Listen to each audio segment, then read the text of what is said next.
You have written, we have discussed some seriously, seriously crazy stories out of the public school. This one might be the worst yet. We have a school administrator in California actually arguing that we need to, and they are, even as we speak, teaching pedophilia to children as just another option for sexual orientation. Give us the story.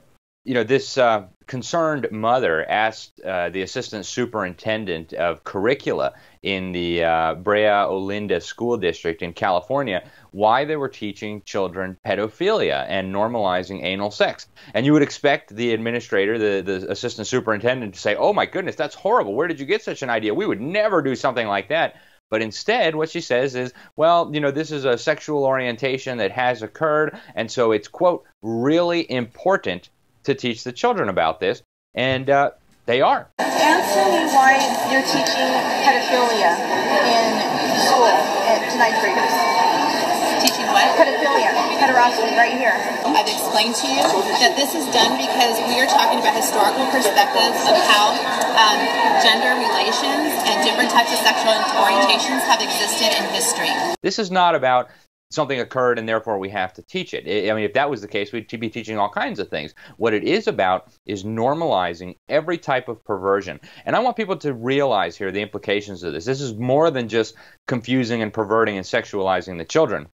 Under California law, and this is the case in about half of the states now, and they're working on it at the federal law with the Equality Act, discrimination based on sexual orientation is illegal. So if pedophilia is a sexual orientation, do public schools now need to hire pedophiles so that we don't discriminate on their sexual orientation? Do churches need to hire pedophiles so that they don't discriminate based on sexual orientation to run their children's ministries? We've seen it, haven't we, Alex? That at American public libraries and in public schools, we're inviting transvestites to come to read to our kindergartners who actually have records, twice it happened in Houston, for having molested kids in the past.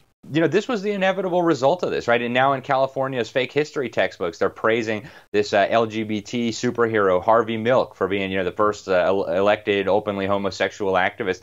It turns out that guy also had a history of raping underage boys, and it is rape, right? The children cannot consent.